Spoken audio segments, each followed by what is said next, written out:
startup ecosystem, what the idea is that you have to learn how to pitch your idea clearly and concisely. And once you learn how to do that, then you can bring in all the stakeholders and you can get into programs that'll help you and train you on how to build it. But that first step is you have to design a business model that is desirable. When I initially moved back to Pensacola, I had a meeting with Lloyd. Lloyd invited me for breakfast and I was telling him, man, I still have an idea for the entertainment industry. This is what I wanted to do. He was like, all right, I got Startup on the Blocks. So I need you to start coming to Startup on the Blocks and get a little more information on how to work through the tech ecosystem and take your idea and we'll get you where you need to go. My company is called The Know, is an app that is streamlining business for the entertainment industry. Yeah, so if you're a musician, what you would do is pretty much jump on the platform, you'll create a profile, but the way we created the profile is pretty much a cleaner way. So now if they want more information about you, you'll connect your social media platforms, your streaming platforms, and that way they can go directly to it. What we also have included is your calendar. So pretty much you can set your days, you can set your price for your days and automate your booking. So initially talking to Lloyd, my idea was all here, it was there, it was over here, it was over there. It was like, all right, Quinn, I get it. You got a lot that you want to do, but we need you to bring it in just a little bit and then work on your pitch, your story, and how you're going to bring it full circle to get people to understand what you're trying to create. Most of the programs here wasn't inclusive, and so we said we'll focus on helping founders of color. We also start at the beginning of the thing, at the idea stage, whereas a lot of the programs you see here locally, they start after you're up, and that's not very efficient unless you have, if you don't have a lot of money, you can't recover from your mistakes. And the lean startup system, it actually helps you make mistakes faster before you spend a lot of money. You don't actually start building anything until you got customer buy-in. There was a need for small businesses to bring brand awareness to their business. I see there's a lot of makers and bakers that they're making all of these goodies and these products, but they can't market it, they can't sell it at the same time, and there needs to be kind of like that middleman, that middle person to help bring economic growth to some of the small businesses in Pensacola. So Taste of Pensacola, I came up with that idea during the pandemic when I saw things at that time that Amazon couldn't fulfill. They didn't even have those products, but the local people in the community, they did. And so there was a ton of people coming out saying, hey, I make masks. I'm like, wow, this is amazing. All the local people here that are just as talented that can actually make those products. And so I wanted to kind of showcase who they were. So with Taste of Pensacola, our income streams, we have several of them. We have the corporate America, we do corporate gifting, just regular consumers, different Pensacola natives that don't live here that want to purchase our boxes, like a taste of weddings, distribution. So we also do bulk sales. So for a private airline, if they want some local snacks and goodies on their passenger flights, they will come to Taste of Pensacola and we will source their vendors here locally. And we'll give a small business owner an opportunity to have reoccurring monthly sales. I've always had a really big vision for Taste of Pensacola. I knew that it could go beyond just local. I know that maybe other communities could possibly use the same platform that I'm trying to build. And I always have these big visions, but I never know how to even get there. Where do I start? I know it's more than, there's a lot of technical things behind it. I know there's a lot of research, but that connection, I never had it until, thankfully, again, I met and was introduced to Startups on the Blocks and was able to just learn more about how to grow it in terms of data. Things I just never thought about, framework, words like traction. There's a lot of things that I just did not know about and language that I need to know in order to get funding for my business. There's just a lot that I didn't know. I would go to the stores and look online. They didn't have a wide variety of natural hair products about 8 years ago. And the ones that they did have, the ingredients, it would say that they were all natural. And when I would research the ingredients, a lot of the ingredients were not natural. I make everything, my shampoo, conditioner, I have an oil that I make, and I have 2 different separate butters. Like I had some people who were completely bald and grew their hair. It's about giving women their confidence back in their hair. I have this salon and I have a second salon, and I have my products in about 5 beauty supply stores. So I need a manufacturer to keep up with the demand at this point. Startup on the Blocks has helped my business grow, send me to different people. I'm able to do different pitch competitions to apply for grants in the community for small businesses. Lloyd's a really good person to connect with. He has a lot of resources here in the community that can help small businesses grow. If you have a product out there and you're trying to go big time, he's the person that you would want to meet with.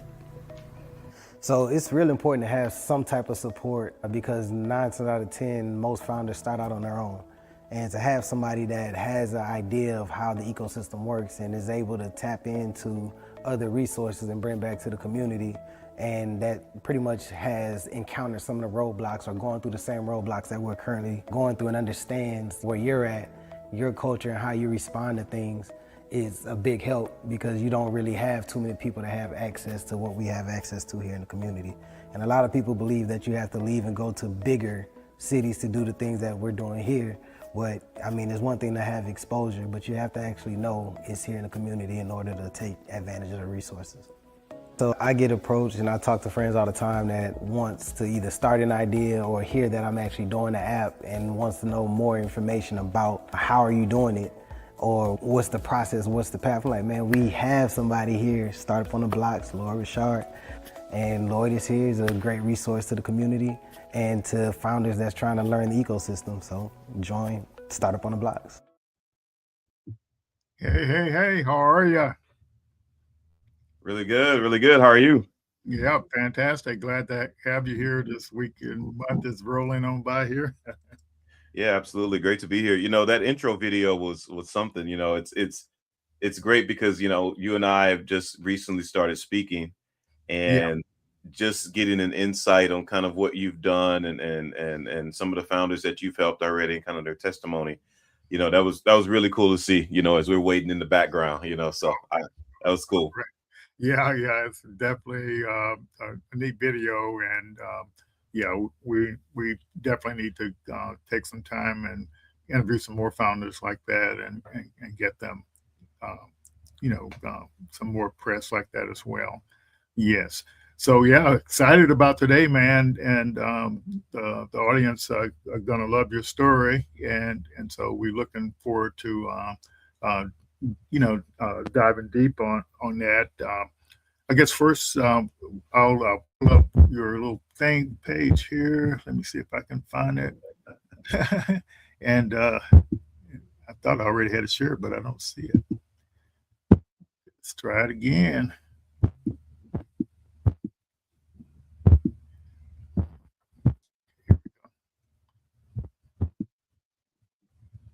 Yeah, you kind of pull up the site.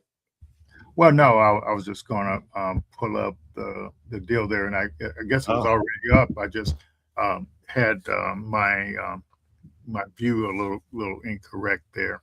Yes. So why don't you just give like a 1 or 2 minute introduction, so people kind of get a feel for who you are. absolutely. So, first of all, thank you for having me.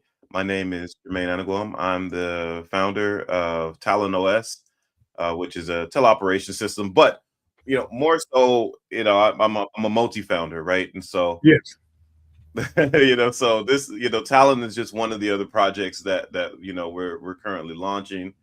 But I've been an entrepreneur, I want to say since, gosh, 2006, I want to say. Okay. And from Houston, Texas, born and raised in Houston, Texas.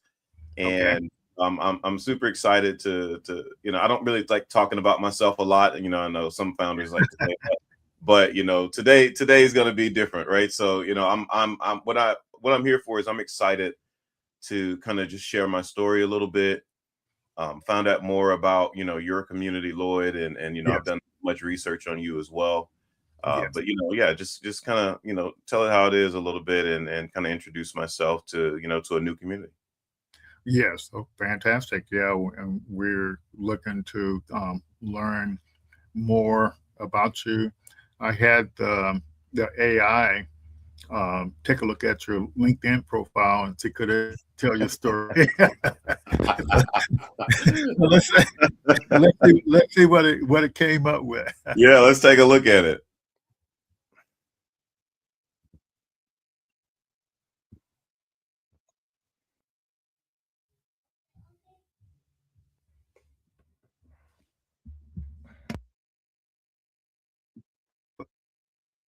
So, for some reason, my tech don't want to act right today. I promise you, I didn't put any bugs in it before we got on. I promise you that. Yeah, I never had this problem before, but let me see, can I get it up to the stage? To the explainer. So, today we're going to deconstruct a totally different model for building companies in the high-stakes world of AI and robotics. All right, let's kick things off by painting a picture you probably know all too well. The typical tech startup ethos.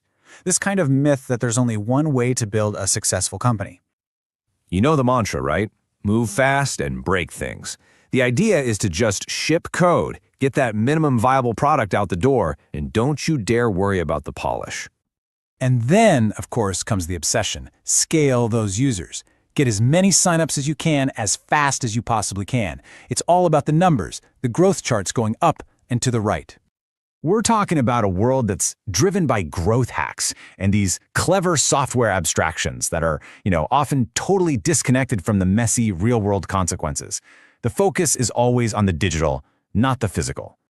But here's the thing. That whole approach just completely falls apart when you're building tech that actually interacts with the physical world. In fields like robotics and defense, a failure isn't just some software bug you can patch later. No, it's a critical incident with really serious repercussions. And that's what brings us to Jermaine Anugwom. He's like a living, breathing counterexample to this whole myth. He's building for a world where you absolutely cannot just figure it out later. He's the founder behind Talon OS and VentureMind AI, and he's building operational infrastructure for really high-stakes environments like defense and security robotics. So the big question is, what makes his approach so fundamentally different? Well, you see, his journey didn't start in some coding boot camp or a Stanford dorm room. Nope. It started with concrete, contracts, and the unforgiving logic of physical systems. Just take a look at this timeline. It shows a career that's just steeped in the real world, right? You see this progression from fitness to due diligence, and then deep into construction and real estate. This is not your typical founder's resume for an AI company. Not at all. But what's so fascinating is that there's a direct, unbroken line between these two worlds. Think about it. The discipline you need to manage budgets, vendors, and safety on a construction site, that's the exact same foundation you need for mission-critical AI. So he ended up developing this deep expertise in managing all these physical world constraints, things like safety, latency, and risk, long before he ever applied them to AI. For him, these aren't just buzzwords on a slide. They are hard-won lessons. And it's this unique foundation, right? That's what allows him to build two very different but, philosophically connected kinds of AI companies today. So first up, you've got Talon OS. And let's be clear, this is not just another app. We're talking about critical control infrastructure for high-stakes robotics, where a split-second delay isn't just lag, it could be absolutely catastrophic. I mean, just look at this tech stack. Everything here, from WebRTC to blockchain-verified logs, it's all built from the ground up for enterprise, government, and defense clients. These are people who need mission-grade, verifiable deployment from day one, no exceptions. And then there's VentureMind AI. This is where he treats AI not as some kind of gimmick or a chatbot toy, but as a seriously controlled operational tool. These AI agents, they have specific jobs, clear boundaries, and they're designed to work transparently right alongside human teams. So, what happens when you put all this together? You take this super unique background, you focus on core infrastructure, and what you get is a completely different way of building a company. It's a whole new playbook. Okay, so what does this high-stakes playbook actually look like in practice? If you're a founder out there building in a space where, failure has real consequences, what's the alternative to all those common startup shortcuts? Well, this table really says it all, doesn't it? Instead of just shipping a quick MVP demo, the goal is a full-on mission-grade deployment. Instead of that iterate fast mantra, the focus is on validating safely. And maybe most importantly, instead of just scaling users for the sake of numbers, the real goal here is to earn trust. So, okay, why does this matter? Why is this kind of counter-narrative so important right now for the entire future of AI? What's the bigger takeaway here? Well, it's because of this. As AI starts to move from our screens and out into our physical world, we're talking our cars, our factories, our security systems, the whole mindset of a founder has to change. It's not just about shipping code anymore. It's about solving these incredibly complex coordination problems between humans and machines. And this whole approach teaches us some absolutely crucial lessons. First, that solid infrastructure has to come before automation. You got to obsess over the boring stuff first, the data pipelines, the security, the control systems. Second, having a human in the loop, that's not a bug, it's a non-negotiable feature for safety. You have to design for it from the get-go. And finally, in these high-stakes fields, being ready matters way more than hype. You have to earn the right to accelerate through rigorous validation, not by using cheap growth hacks. And all of this leaves us with a final, really crucial question to think about. As we're all in this race to build the next generation of intelligent systems that are going to shape our world, we really have to stop and ask ourselves, what is the true cost of moving too fast and breaking things when those things can't be put back together? Really Okay. cool. I love that. I love that. I'm impressed. Yeah. I'm very impressed. But you know, people, we look at LinkedIn profiles all the time, and you know, I don't remember seeing all that stuff looking through your profile. I've omitted a couple of things, on my LinkedIn profile, because sometimes I feel like, when you're developing your LinkedIn, it could get jumbled a lot. Yeah. You know what I mean? If it like too much information, and like kind of like it's like a book as opposed to kind of like the straight to the point type of thing. So, Yeah. when you look at different people's LinkedIn's, it all depends on what you're really trying to do with your LinkedIn, right? Yes. Yeah. Yeah, Yeah, absolutely. for sure. Yeah, and I noticed. I think in kind of doing some searching, not deep searching. I saw you were, into sports a lot. Fighting, and so yeah, I noticed you left that off. I did. I put my gym in there. Yeah, I put my gym in there. You know what I mean? But Okay. that was another life ago. When I was a professional fighter and kind of traveling the world, and I was a lot younger. Yeah. And it led me to opening that gym. And kind of passing that along to kind of the young guys now that want to get out there and kind of prove themselves a bit, and earn some money. But Gotcha. yeah, I definitely left that out on the LinkedIn. Yeah. So what made you decide to get into fighting, the professional fighting? Ooh, so I've been, in Houston, when I was in elementary school, Okay. um, I was really into martial arts, right? And so Okay. this was during the time of the Chuck Norris era, when he Okay. did this program in Texas. I wanted Yeah. to see if it was nationwide, called Kick Drugs Out of America. Okay. And it was the Kick program. And so what he did was, it was martial arts schools throughout all of the urban, elementary schools, middle schools, high schools. So as Okay. opposed to PE class, my mom used to sign up for mid slip, I could take karate. Okay. And that's kind of where my love, but I mean, come on, Bruce Lee and Chuck Norris, and I got a chance to meet him and all this other crap. So that was my introduction to that, right? And so it kind of just expanded from there. So I did it throughout elementary, middle school, high school, played football, track and stuff like that. But martial arts really stuck with me. But Okay. at the time, there wasn't a way to earn in the martial arts world, right? And unless, because this is way before mixed martial arts was actually like mainstream United States. Yeah. It was elsewhere and stuff like that, but like mainstream. So when mixed martial arts came onto the scene, it was perfect for me because I was already teaching at a couple of martial arts studios. Mhm. When I went off to school to Texas A&M, and I was in College Station. Actually, I was in Brenham first, Yeah. and at Blinn College, and I was teaching in a martial arts facility there. And then we migrated, went to Texas A&M, and then I started teaching there. And then that's in like 05, 06 is when mixed martial arts really became popular, and UFC and different other organizations and stuff like that. And it just took off for me. I started fighting. So I really got into that whole niche of, mixed martial arts, Muay Thai, Brazilian Jiu-Jitsu, wrestling, Mhm. Krav Maga, capoeira, just Wow. everything, Yeah. everything. And so and I was teaching it too, so I Okay. was making some money and working for a facility at the time. Gotcha. So, what did you study in college there? At A&M. Yeah. Hmm. Yeah. So I got my degree in sports management. So it was a Oh, major in tennis fantastic. and minor in business. Yeah. Yeah. That's great.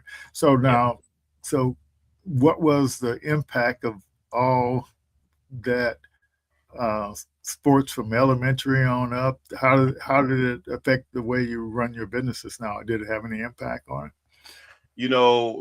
I'm gonna be cliche with it, right? Like, the respect and discipline, that it teaches you is bar none.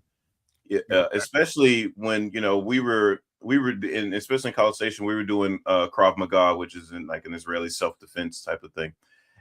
But we were doing more so with law enforcement, right? So we would have these law enforcement classes with local PD, FBI unit that was in Bryan, which is right outside of College Station. Uh-huh. And we would even do it at the Teeks Academy, for police academy, where they do a lot of cadet training and stuff like that. So Mhm. I've always been around that discipline, right? That respect, that type of atmosphere. So that's always bled into any other business that I do, right? Like, you do good business, you find good people to be around, and that where you can conduct good business, and you all can kind of make money together. So So yeah. what about the idea in sports, you always have to be prepared to do the right preparation. Does that flow over into the business stuff as well? Yeah, listen, if you're not prepared, you're you've already lost, right? Yeah. It's more mental to me. When I was fighting, it was more mental than anything. Like, you Yeah. could you could do a full, 12-week camp, 3 a days, 2 a days, whatever. And if you're not mentally prepared for it, and kind of gone over it in your mind, and really kind of face those fears a bit, preparing yourself for the fight, then you've already lost, right? And so, same thing for Yeah. business. So it's whatever that you decide that you need to do. I always say, you have the confidence and the knowledge enough to where no one can BS you when it comes to whatever you're doing, right? Yeah. No one can throw you a number and you'll easily fall for it, or no one can say something to you and you'd be like, yeah, okay, when it's really not what it is, right? And so the same thing applies to fighting. If it's a Muay Thai match, you got to work on your stand up. If it's a mixed martial arts match, you kind of bring everything together, work on your ground game, your striking, things like that. So you just got to be prepared, and it kind of pushes towards anything else that you do. Yeah. So you transition out of fighting. What was kind of the next phase of your career? I retired in 2013, Okay. and my fight manager, a guy named Brett Boyce, he was the guy that got me all my fights, right? Okay. And he would, get the contracts for me and negotiate them, and Mhm. we had this great partnership. And I always saw him kind of as a mentor, even in the business aspect of fighting, Mhm. right? And how you negotiate with promoters and stuff like that. Okay. Well, he's part of a family office, and basically what a family office is wealthy individuals that kind of invest their money in different areas of everything from real estate to you know um, whatever, oil and gas, you name it, right? They have different avenues for things that they invest their money in. So he came from a very well-off family based out of New York in the Hamptons, and he kind of asked me what I was going to do, after I retired. I'm young, early 20s, and I had my gym, so I was making really good money there. I'd opened up my gym, and I said, I'm gonna, get a big house, and get some cars. I'm young, and he's like, no, you're gonna learn real estate. You're gonna invest in real estate. I'm like, Okay. man, like, whatever. I wasn't even trying to hear it at the time. You know Okay. what I mean? And he basically took me under his wing and introduced me to that entire world of investment inside the real estate industry, from residential to multifamily to commercial. Wow. Okay. That's Yeah. that's amazing. Yeah.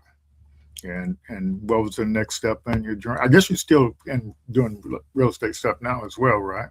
Yeah. So from 2011 till 2017, I worked, for him, for his company. Okay.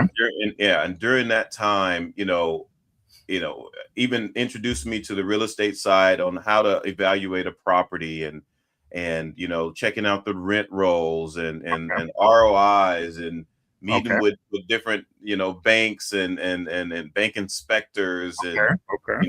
doing draws and pools, and Okay. and like you know evaluation sheets, and stuff like that, performas, and the whole, I Okay. mean, just everything, right?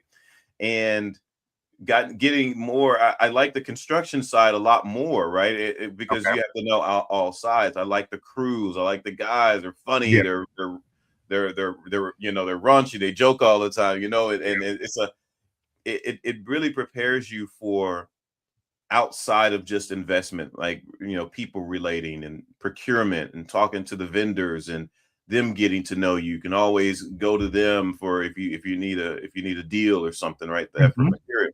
So I just kind of learned all those aspects of it, up until 2017. In 2017, I branched off and I started my own company. Okay. And I still work well with Brad and the Original Group, who Hmm. introduced me to their partners in a bigger. Yeah. We've done deals together, and Okay. it's kind of expanded from there. Okay. Fantastic. And so it sounds like the the real estate world you were in, you were learning a lot of business acumen, a lot of Mhm. it, it seems, Yeah, they it really taught me the sequences okay. of how everything goes, and from getting your LLC, to accounting, to taxes, Okay. to credit, leveraging credit, that whole aspect of business, even if it wasn't in, real estate per se, the foundation of kind of what they gave me was solid, right? Fan Because it's when you're doing something that is capital heavy, Mhm. then you have to have that part right, especially when you're borrowing money, and going to the banks, and using leverage that way. You know what I mean? So, but giving me the basics, to kind of be successful in pretty much anything that I do on the business side. Fantastic. Yeah, that's solid. That's really, really solid. Yeah, just folks in the audience, if you got any questions, just feel free to put up the chat. That could be Yeah. about Jermaine, or if you just got some startup questions. Or I know we got a guy that's been in the real estate business in the audience, and Sam. So guess what? He's transitioning into tech, and so I think that's pretty neat. Very cool. Yeah, and so what was the kind of next leg of your career? Yeah. So, I've always been a tech guy, right? Since, even since middle school, with C++ and H++, I've always played around with it. Oh, I Um, didn't know. Yeah, okay. yeah. But it wasn't until 2014, 2015 is when I really started doing a deep dive into Okay. tech, learning how to code, full stack development, from Python, TypeScript, Rust, Solidity, you name it, full stack, right? And the ability back then, right, is when I was still doing, which I still do, but when we were doing assessing properties, I would always think of ways to kind of automate these things, right? So Okay. much paperwork. Yeah. Imagine walking a 300 unit apartment complex that you're thinking about buying, where you have to walk every single unit, take pictures, upload it to the G drive, analyze the rent rolls, and compare it to your pro forma. Is it a 20% return plus type of, like, all of that stuff was like PDFs typed out, done by hand. Nothing was automated. The pure legacy system of real estate. And I always thought of ways, and always thought that we were overpaying for software that could easily be built out and stuff like that. So I would really take my hand at trying to build in-house solutions to kind of just help us, analyze faster and better when it came to real estate. And that's kind of where my tech journey began, is by trying to create solutions in-house for what we were already doing. Gotcha. Yeah, Carmen is saying your pro sports career. Is that the same That's thing? another part of my life I've left out that Carmen is mentioning. Okay. Yeah, so when I retired, Yeah. I'll listen, I'll talk about it. When I retired from mixed martial arts or fighting, I'm an adrenaline junkie, right? On Okay. For hobby wise. And so I needed something else to kind of give me the jitters that fighting did, because it's surreal, when you're Yeah. when you're fighting against someone Mhm. else. And so where was I? I think I was in California in God, my wife's gonna kill me if she La Jolla, La Jolla, La Jolla, something like that on the Yeah. coast. Uh-huh. I think outside of San Diego or something like that. And I saw these guys just doing backflips connected to this huge hose about 100 feet. And I pulled over. And I'm like, what the hell is this? And the guy was like, this is flyboarding and, this, that, and the third. And he let me try it out. And I was hooked. And so he's like, hey, there's a spot back in Texas, in Galveston. I know the guy and maybe he can train you. And I was like, this is a sport? He's like, yeah, it's a sport. And so got back to Texas, went to Galveston. A guy named was Rodney Nelson. I think Extreme Water Sports was the name of the group. And it just took off from there. I was there like 3 times a week. Train, got into the pro series and start traveling the US, and becoming a pro flyboarder. So just that pure adrenaline junkie. I got a question before you answer. We get on Sam's question here. So, do you see that same kind of adrenaline in your startup world? Yeah, you know what? I wouldn't count it as the same type of adrenaline, but I'm always, now in the startup world, you have the ability, 10 years ago, you would have an idea, you would think of something or you see something and you'd get excited about it. And then you would look up how much it would take to build out that idea if you didn't know how to code or you weren't in the tech world. And maybe you were hiring some third party on the software side, and then you needed a website or a landing page. If you wanted to develop it into an app, there was a huge timeline. There was a lot of elements at play when it came to that. And so when you saw the cost, and you would probably bootstrap the thing, kind of just let it go, right? And then maybe a couple months or years later, you see someone else with that idea. They actually were successful at it. You're like, oh man, I thought of that, right? And so today is different, right? There's no more excuses on what can and can't be built. And you don't need a team to do it. You could just do it. It could just be you as a solopreneur, as a solo founder. Yeah. And that's kind of where we start playing into AI and what we're able to do today versus what we were able to do, 5, even 10 years ago. Gotcha. Yeah. All righty, fantastic. So, what do you start with first when you're building software? Yeah. So how I think about software and before I even start building is the idea, right? And I always tell myself when I'm building something is one, what niche is it in? What problem am I solving? Can I build a community around it? Can I build a great product around it? And is this a demand or is this a passion project that I'm doing, right? And most of the time when it comes from founders, and you, especially if you're bootstrapping, you're building this to either push it out on a subscription service or you're pushing it out to sell it or flip it or something like that, right? Yeah. Or even, raise money for it, where you can scale and grow if that's something that you want to be tied to, and make it your baby, and see how far you can really go when it comes to building. So those are the things that before I even, there's one line of code that's written, or I choose whichever language that I'm going to be coding in. These are the things that I always ask myself when before I even start building. Yeah, that sounds good.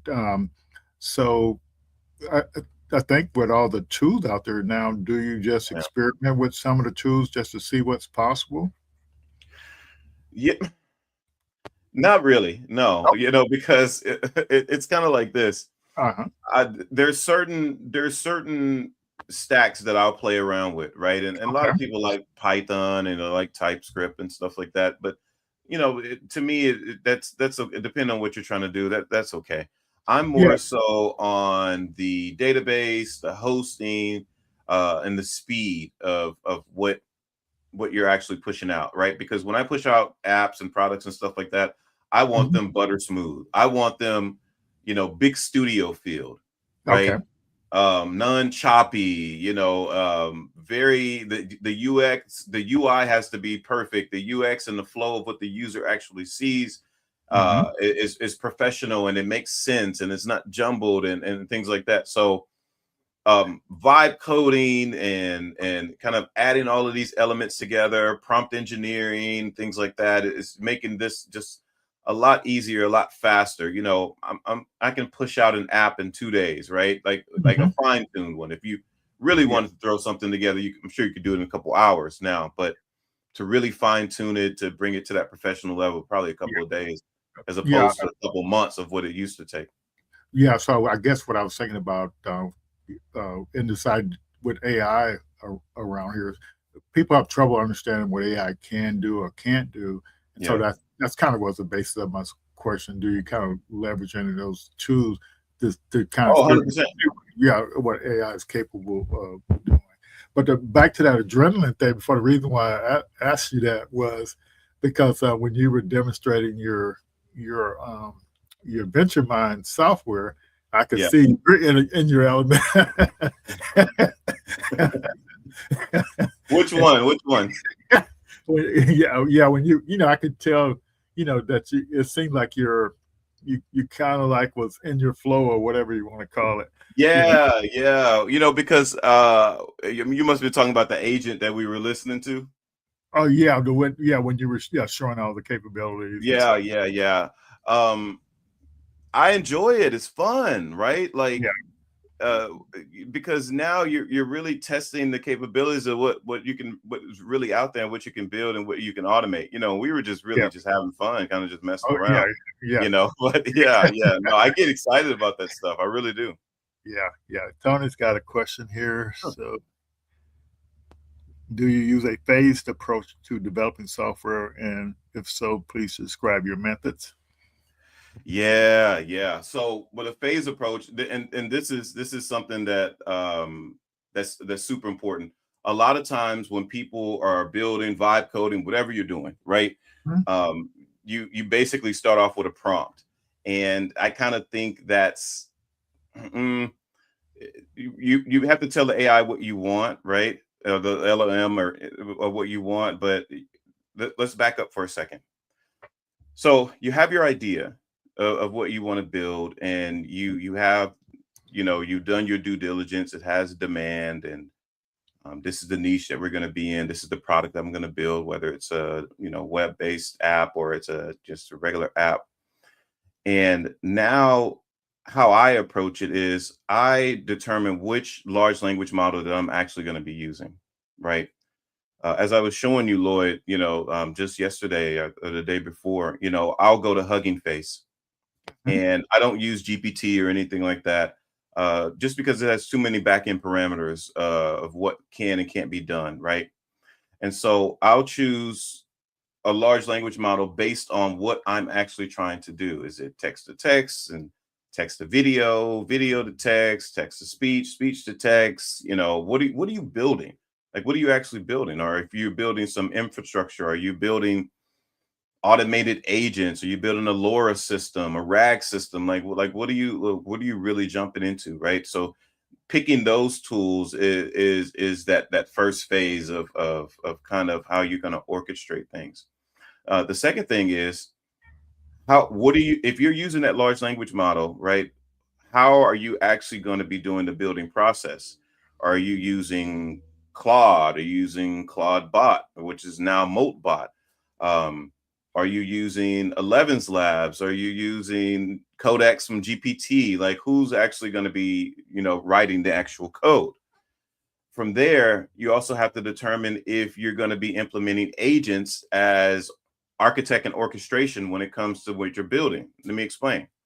So if you're using basic Claude or GPT to write code for you or to do complete tasks for you via the API on the back end, or if you're just using a regular CLI like layout, right? Like you would go into Chat GPT, you would type and it would give you some code, and then you would kind of throw it into maybe a vibe code platform like Replit or Lovable or whatever the case may be.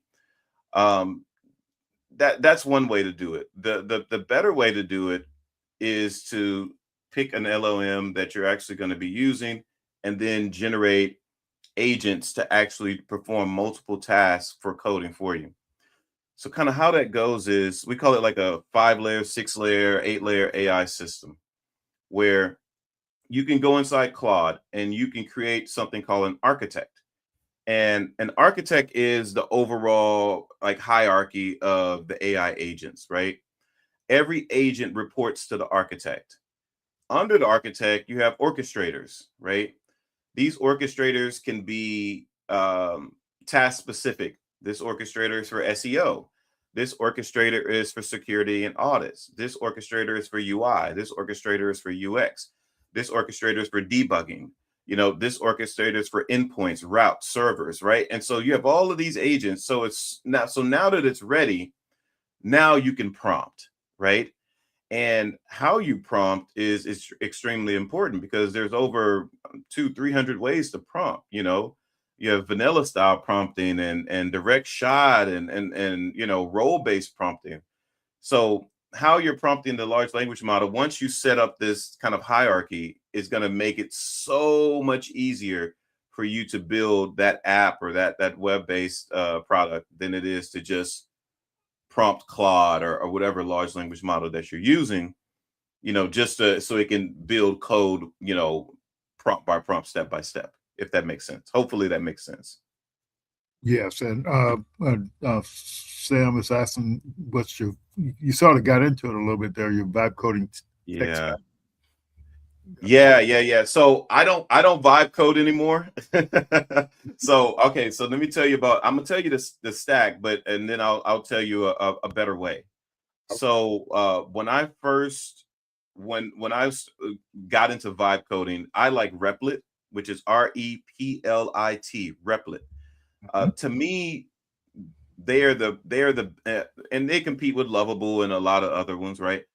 To me, they're the best when it comes to all-in-one in-house vibe coding. Like you don't have to go anywhere else to do anything. You want to build an app, you go there. You want to build a desktop web app, you go there. It does UI, it does UX, it does hosting. You can run virtual machines up to 8 vCPU and 8 gig or even 20 to 40 gig memory for caching. You can run Redis, Postgres. I think their database is Neon. You can pretty much do anything. You can run any API where you don't have to put it in your variables. You can put it in secrets. So none of your API secret keys or anything are exposed. You can have a shell terminal where you can push it straight to from your GitHub repo directly into the Replit. So if you like working with GitHub and that's where you push your code to, you can actually pull it and sync it with your Replit as well. It's very all-in-one basic if you don't want to think. And they use the architect and archestration agents as well. They use multiple LLMs. They don't really let you choose, but it can get very expensive when it comes to the vibe coding. Yeah, so that's the tech stack for vibe coding for sure. You can also do mobile apps now with they started off with the iPhone this month. Yeah. They did. Yeah, they upgraded because It all depends on your user base. If you're pushing apps and it's more foreign based than the US, then know that 90% plus people are on their mobile phones. They don't have laptops and iPads and desktops like we do here stateside. It's more mobile based overseas. And they do everything from their phone, everything from their phone. So if that's your target of what you're really trying to go for, building an app 100% is going to be the way for you to go. Or starting off with web based and then going into the app. They make it very easy to transition, make it mobile optimization and kind of changing, your gaps and your font levels and stuff like that. Replit makes it very easy to do that. Yeah. So the Carmen's got a question, but what I thought we would also we have all these founders out there that are non-coders, and Right. but some of them are still hiring development teams to do their software. But well, I guess I've been trying to tell people, that's why I asked the question about experimenting with the vibe coding, so you can kind of understand if you're still going to have somebody to develop it. But I also have seen founders that try to hire or don't kind of get people to do stuff for them, but it takes forever for them to do it. Yeah. And to me, leveraging the vibe coding, they could have had it done 3, 4, 5 months ago. So you're preaching to the choir. So here's the thing: is the days of depending on others to build your site, your website, your landing page, your app for you over. And let me tell you why. Because as a founder, you have the idea, you have the vision of what you want. AI and vibe coding, it brings that to life. So you don't have to go overseas and hire someone that's cheap. You know why? Because you're adhered to their time. You don't know what's happening on the back end. You don't know what they have going on. They could be working on 10 to 20 other projects. They could be, pushing your concept on some of the things that they're doing on the side. They have holidays. The time zone differences are massive. You don't, and you're more than likely bootstrapping. You're saving yourself 5 figures minimum by doing this yourself, by paying. It would cost you maybe 20,000 and up for something that you probably can get done for about $200 in vibe coding fees. And it'll be just as good. It'll be just as professional, but you have to really get into, how to prompt the sequences and the stacks that you can use in order to get this done. But it can be done, and it's not, you're not waiting months, and you're not dealing with rogue devs if payment or something doesn't go through, or they decide to upcharge you because they're working on it more so than anything else. You could be paying them 5 figures and they're vibe coding the app, themselves, only doing it for a couple $100. So that era to me is dead. If you're using third party to build anything for you right now, especially at the MVP stage where you're throwing it to the wall to see if it sticks, you're getting live feedback from the community, or you're building in public or something like that, and you're paying all of that money just to get to an MVP stage, you don't know if it's going to work or not. No, you're doing it backwards. I would not suggest that route at all. Gotcha. Okay, Carmen said she was working with his son last night, teaching him how to do something. When we got off the phone, we continued the conversation. Okay. We continued the conversation, Okay. and so I introduced him to a couple of agents I built. One from Texas called Big Trill, and another one was a podcaster called Buzz Sawyer.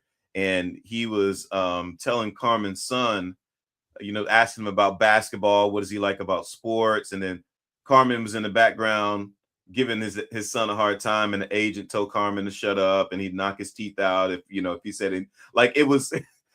I told Carmen that based on how I built it, I don't know if anybody here has ever had AI threaten you, but it threatened Carmen many a times for giving his son a hard time. So he was very shocked and intrigued about that. Oh yeah. Well, so like, what made you just to get into voice, and the with that VentureMind thing? What happened there? What was the story behind that? With the voice side of it for like conversational AI.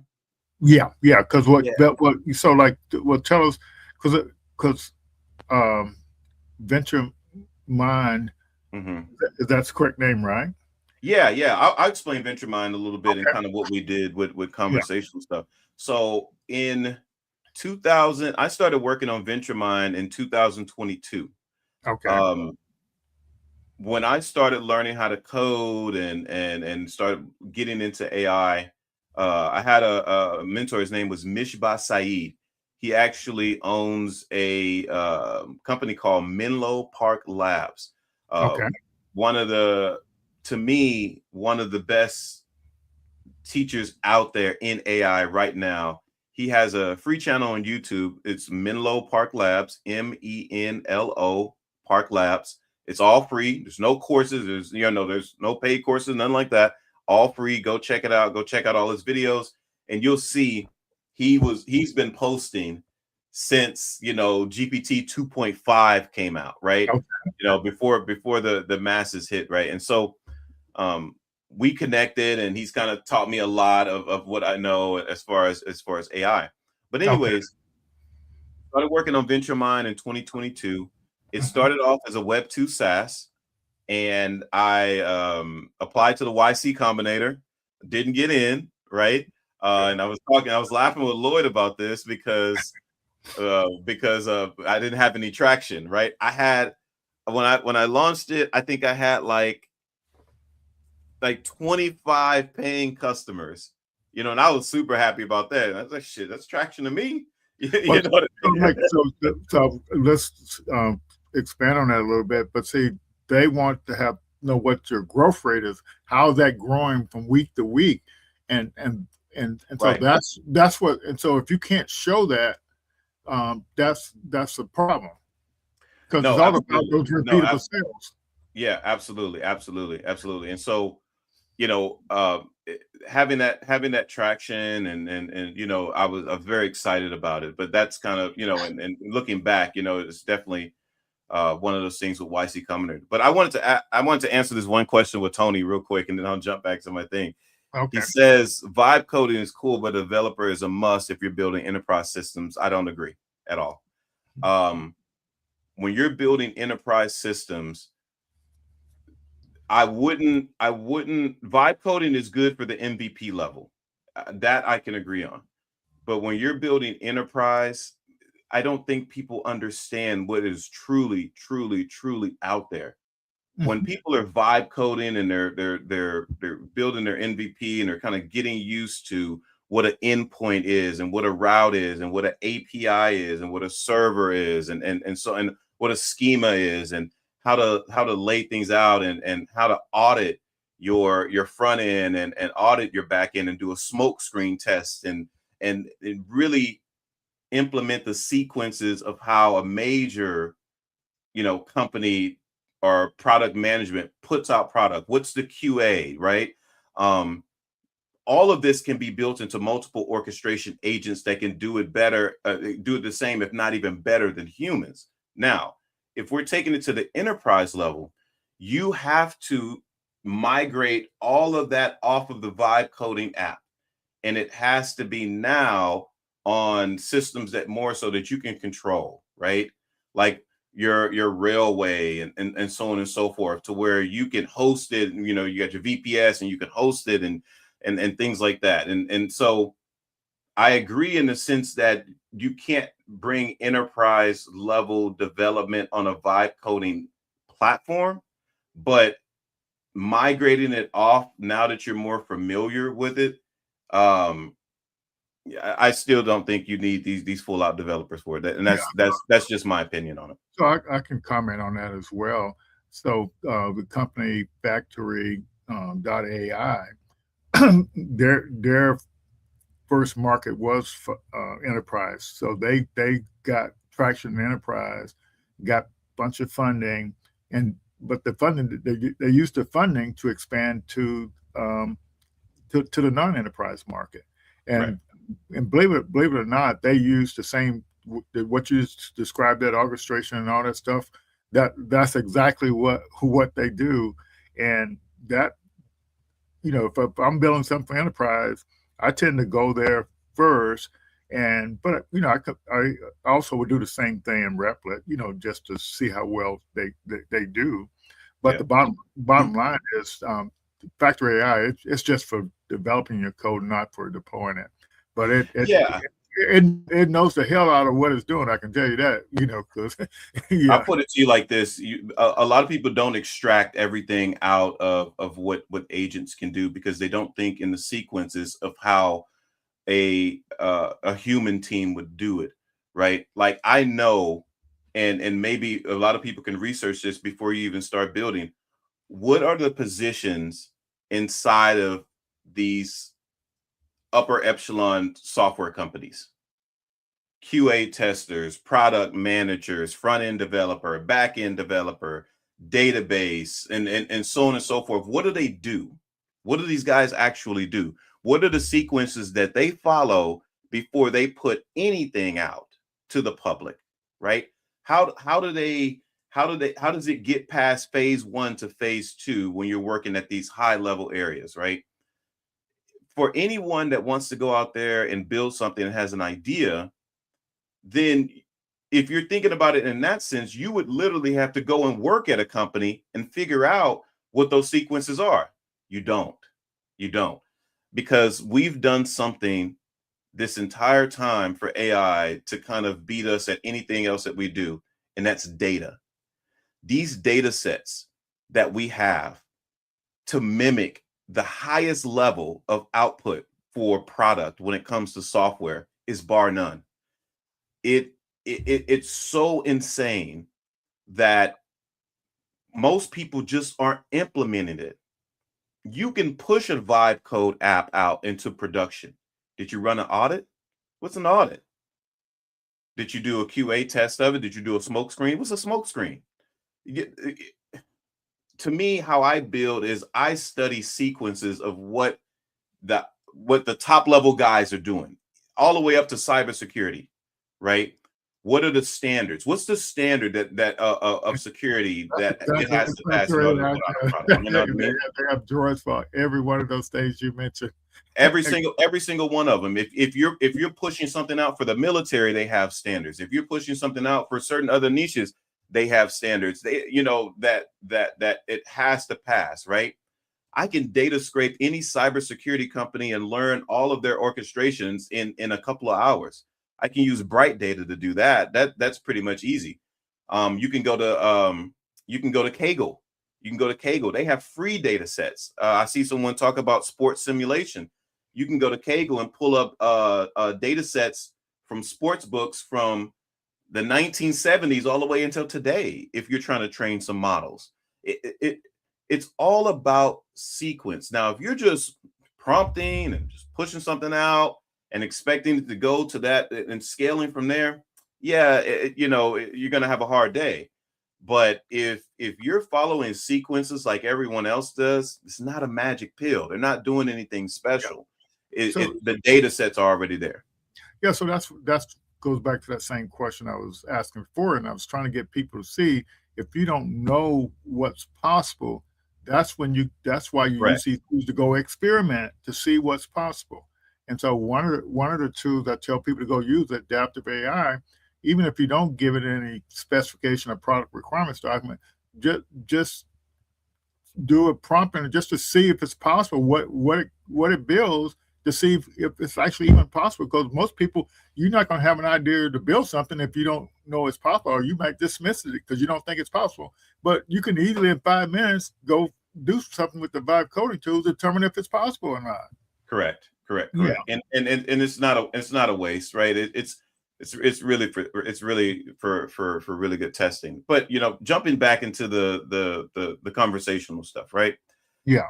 What happened with VentureMind is in 2000, and after I got rejected from YC Combinator, I said, okay, no problem. I launched it, got up to like 150 customers for it, and it was Web 2 SaaS. And so always been a Web 3 guy. I love blockchain. I was a front end developer 2016 for Bitcoin Private, which was we took Zsnarks and we migrated it with Bitcoin to make Bitcoin private, like with Zcash. Fast forward 2019, I was part of Juicebox Protocols. So this was like Ethereum, like layer 1 Solidity, DAO governance and stuff like that. So we created ways for people to raise funds via DAOs and voting and digital governance and kind of recording that on the blockchain. So this was all previous to VentureMind. When it came to VentureMind, we joined this accelerator called Seedify. And what Seedify did was kind of got us VC ready. So it was a 14-week course, fully, and speaking with a lot of experts and stuff, kind of like Lloyd and so on and so forth. Not saying Lloyd in particular, but similar, right? And in that world, and revamp the website, revamp the product, add more automation to the AI agents. We built like over 150 agents, and we raised like 4 million for that venture, right? And it was great because I felt finally like I'm like, okay, I got some people who believe in what I'm actually doing. And it was amazing, right? It truly transcended me into the whole, tech world. I guess that's some adrenaline right there, right? Yeah, it was surreal. It really I still think about it. It's very surreal. But with 11's Labs, so 11's Labs was having this grant competition where they were coming out with all these new features, and they say, hey, if you're building something with 11's Labs, submit it, for this grant competition. And, if we like it, we'll enter you into it, and then we'll reward people. So we won the grant, we won a grant 2024, got about $50,000 of grant money and 33 million credits on 11's Labs. That's kind of what we were playing with last night. And so it was just, it was hit after hit. So it was amazing. It really was amazing. Right. And so that's kind of where we go with the conversational stuff, because I like the sense of kind of bringing things to life when it comes to agents. Agents can perform complex tasks for you, of course, right? More text-based than anything. They can talk to you. But it's more robotish than anything. So I was always fascinated about the conversational stuff, because now I can clone my voice, I can do inflections, I can go high, I can go low, and the AI can do it as well. If I'm speaking a different language, it's not, rudimentary, like, you're reading it from a textbook, but it's more so dialect and accent, right? From that local language. We submitted with 11's Labs, where 11's Labs has these based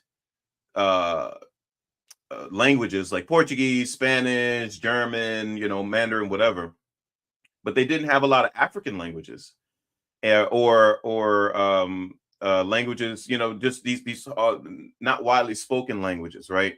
And I actually taught the agents, I would feed it, these data sets. I taught it Devehi, where you read from right to left, right? And in local phrases. And I did that by feeding it data sets, but also going to YouTube, data scraping a video of someone speaking Devehi in God, where the heck? They're in gosh, I can't think of that island, but they're speaking Devehi and they're locals speaking it. I data scraped it, and then I extracted the video part, and I kept the audio.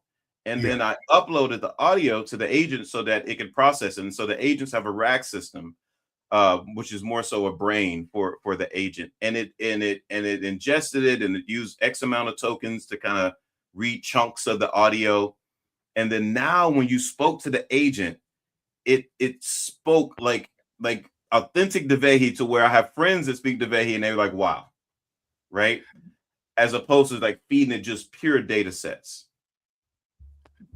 Yeah, I think, but that was some cool stuff we messed around with. I never built anything like paid subscription stuff for it. We literally just messing around. Yeah. So what I've noticed from talking to you is I want to make sure people understand these two things. One, you know, you learn a lot of stuff, but Yeah. I don't know if you actually emphasize how you learn it and who you used to learn it, whether you went to YouTube or whether you had a mentor, like you mentioned in one case. And then also, you know, your method of thinking. How do you think about things? Because the average person wouldn't have thought to go to YouTube to get another video in another language and use the audio to train, you Yeah. know, another AI how to speak that language. Yeah. I You see think, what I'm saying? yeah, I get it. You know, I always think of data, right? And Yeah. that's something that AI loves. It's like I'm bringing it old school here, but in RoboCop 2, the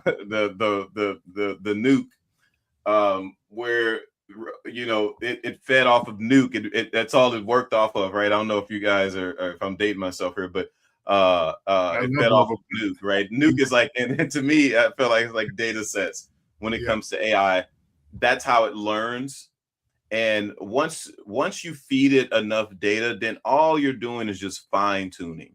That's Mhm. all you're doing is literally fine tuning. And when I say fine tuning, I mean adjusting the system prompt that it uses and it feeds off of. It's like this.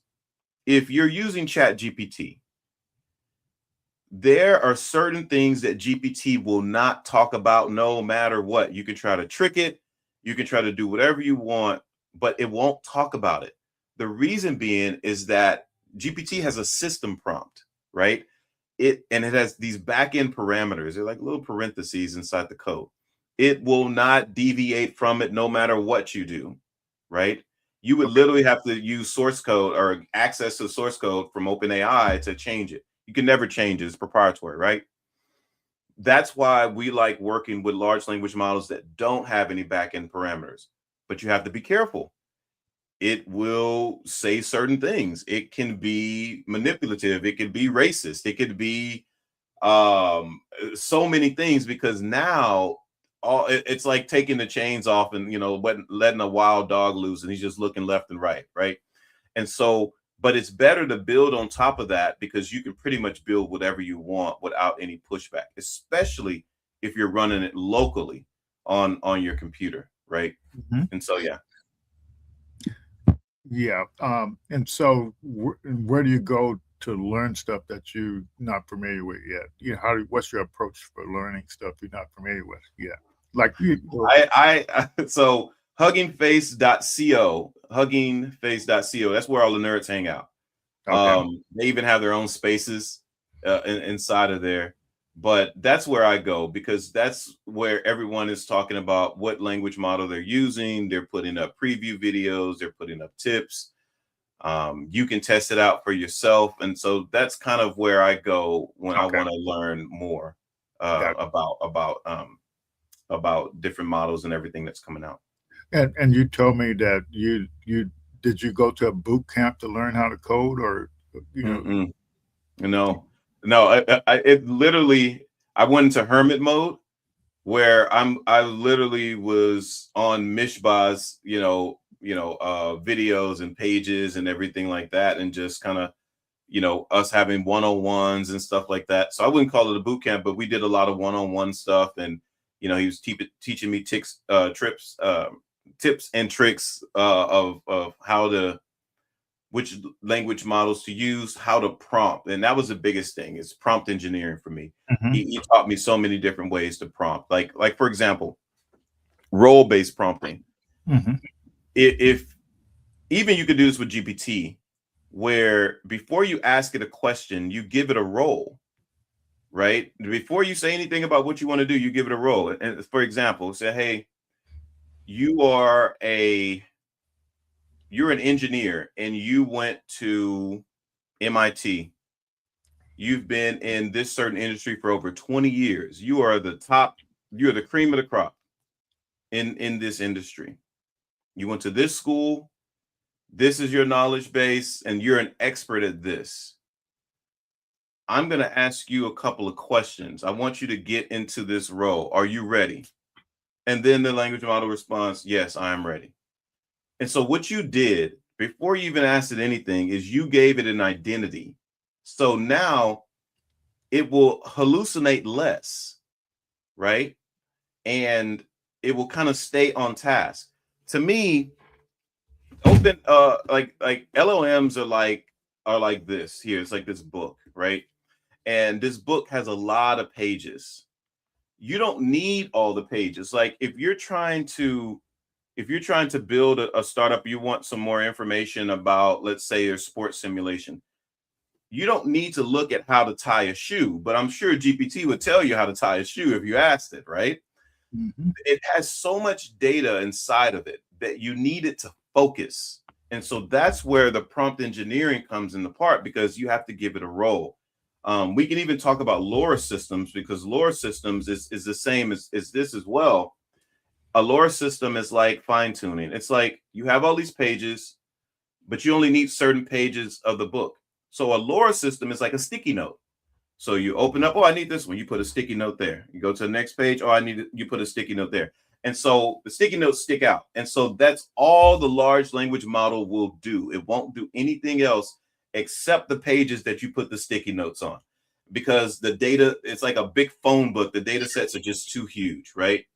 And so hopefully I'm not getting crazy off topic here. I'm excited about the different systems. Well, and see, just like Alex's questions, there's, advice for raising funds for people who have little experience doing so. Yeah. So he's asking that question, so I'll let you. Yeah. Let's jump into it. So, what is your advice for raising funds for people with little experience in doing so? Okay, so no one, especially if you don't come from that world, no one really knows the kind of sequences when it comes to raising money, or going after a VC or an angel investor or an accelerator, or like a self-funding type, like whatever, right? But I'm assuming you're asking more so about raising through venture capitalists or angel investors. So let me stop you right there. So how is somebody going to tell you if they don't know what stage you're at? Yeah, that's what you just started to say. How's somebody going to answer the question? You Correct. See, people have to know where you are in order to answer the question. Because if you, if you're still trying to fine tune your business model, or you don't have an MVP, because there's a different answer depending on where you're at. Correct. So to keep it simple, right? For his question is, if you have little experience, right? In let's say you do have your MVP and you kind of know where you're at, and you went through the Lloyd grind and boot camp, and you're ready to go, right? But you still have little experience about getting out there and actually, kind of sequencing how you actually find these VCs. And so you have to ask yourself the first question, and because this will save you so much time, is, are you pre-seed or seed or so on and so forth, right? And so when you determine that, say, okay, I'm pre-seed. Pre-seed means that you have an idea, right? But not a fully working product. Right. So at the pre-seed level, an investor or angel investor is really investing in you as the founder, right? Because you don't have any traction to show them. You don't have the fully working product out there, right? But you have a pretty good pitch deck and a landing page and so on and so forth. And that, to me, that's pre-seed. Now, how you save yourself is, if you're pre-seed and that's kind of what you're going after, but you're finding VCs that are that only invest in Series A, Series B, Series C, you will feel defeated, because they won't even give you the time of the day, because it's not that they don't like you or anything like that. You're just going after the wrong person. Venture capitalists have obligations to their investors on what they're comfortable with in trying to earn an ROI on, for the long-term game of projects that they invest in. So the first thing that you have to do is you have to find the right VCs that actually invest in pre-seed rounds, right? It's just going to save you a whole bunch of time. And so going back into that, let me give you the sauce. So you can go, I usually use a platform called OpenVC, OpenVC. And this is a platform where it is fully like founder friendly. You can submit your pitch deck and it'll have the AI rate your pitch deck. You can find any VC from anywhere in the world, all throughout the United States, overseas, Europe, XYZ, right? There are also VCs that only invest in Black founders. There are also VCs that invest in, your whatever your sexual identity is, gay, straight, whatever the case may be. There are investors that only invest in projects that are in Texas or in Florida, and so on. So they categorize it as well. There's also investors that only invest in pre-seed, seed, Series A, B, C. There are investors that only invest in defense tech or product-based, right? Like I saw in some of your intro videos. So they categorize all of that stuff. So you don't have to waste your time on going after the wrong person and then kind of feeling defeated when you don't hear a callback or anything like that. And that's kind of what I love about it. It kind of just spreads it across the board, kind of helps guide you on once you're ready and you're ready to go after it. And then it does the warm intros, cold intros, so on and so forth, and kind of get your emails ready, set up CRMs. It's really cool stuff. I don't see this much now, but when I first got in the startup world and coming out of the research world, the government used these things called technology readiness levels, TRLs. NASA came up with it, and it's from like 1 through 9 or 0 through 9 or whatever. But what the startup world did, they aligned those technical readiness levels with the investor readiness levels. Mm-hmm. And it's basically was based on your milestones as you got further along your development path. And so folks have to realize what you just gave the answer for the stage you're at now. It tells you which type of investor that you need to be looking at. Absolutely. And if you, like I said, go to openvc.app, openvc.app, and go check it out. But listen, everyone is going to be at different stages when it comes to, what you're building. Like you have your idea and some people wait until they fully build the MVP product because now it's just so much easier and faster to build. Pre-seed, you're starting now to see pre-seed and seed get combined together because there is no longer that huge gap of I have to raise funds and hire this big team just to get to the MVP level.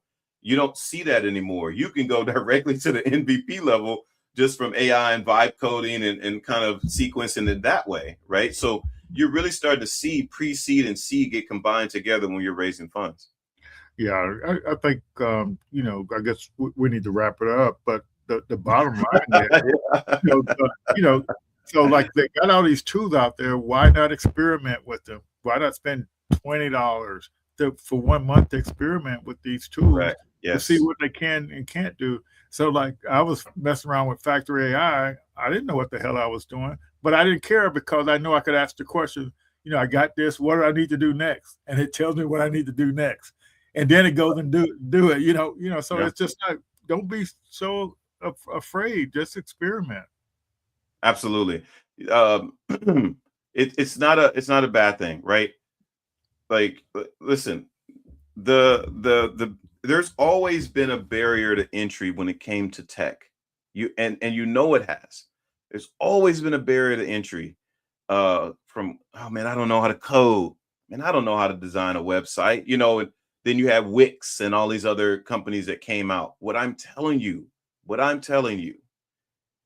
is you don't need anyone On the build side, all you need to do is have an idea and know how to talk. That's it. That's how simple it is right now. Now, what your go-to-market strategy is and what your product is going to be and which way you're going to go. Yes, of course. You need insight and coaching and someone that has done it a million times over to assist you in that, because you don't want to get in front of someone and you're like, well, I'm thinking about doing this, but I really can do this. And I'm telling you, I want to do that. And there's like, all right, well, what's your, how much does it take to obtain a customer? And what's this? And they're starting throwing it, and you're like, so you don't want to, it's not that it's bad or wrong. You just don't, you just want to have a great impression, and you want to know your product in and out of whatever you're doing. But save yourself a lot of money, and you don't need any of that stuff anymore. I'm telling you, I'm telling you, it's you have to use these tools. Yeah. So I did want to mention this. We have our Founders Innovation Summit coming up in April 17th and 18th, and start pushing some of that stuff out. And definitely still want you to check your calendar to see if you're available to come join us here in Pensacola. I love Pensacola. I was talking to you guys last night and with Carmen. My last time in Pensacola, I had an amazing time. I'm really in love with Pensacola. So yeah, Okay. count me in. Okay, fantastic. Yeah. So we definitely appreciate that. Yeah, there's a lot to learn, and so I hope everybody, this was never said, but you don't learn stuff in a vacuum. You have to get out and talk to other founders and other people that are out there doing stuff. And I think kind of like, you may be a solo founder in some cases, but in your case, I've heard you say over and over, you got in those where the other founders were and learning and seeing what they were doing, yeah. There's a time where, listen, if you want to be a solo founder, that's fine, but at least get to if you're at the MVP level and you start to scale and then you raise funds, then you want to hire more people to kind of do more. That's fine. That's completely fine. What I'm saying is there's so many avenues. My way of doing it might be very different. And some ventures that I do have a large team. Some ventures I don't. But either way, the point Yeah. is that you don't just rely on your knowledge. You go out and you see what you talk Absolutely. to. I don't take away from anything that I know at all. Nothing. Yeah. I promise you. I'm learning, and I keep learning every single day, and I keep my ear to the streets when it comes to, whatever new is coming out or what can make automation even better. You guys see how fast AI is just, and we're not even out of January yet. And then what's come out so far. It's insane. I can imagine us having this conversation in December of 2026. I just can't imagine. Yeah. Or even in April for that. Yeah. What's going to happen in a couple months? It's wild. It really is wild. Okay. Well, I sure appreciate it. And do you have any last minute takeaways or what you want to leave the founders with? Listen, guys, execution is king, right? Like, you can show anybody your idea, they can show you their idea, and then y'all walk away, and then y'all go sit down at y'all computers and y'all just stare at the computer, right? Like, that's not going to get it done. Execution beats all. I'm telling you, doesn't have to be perfect.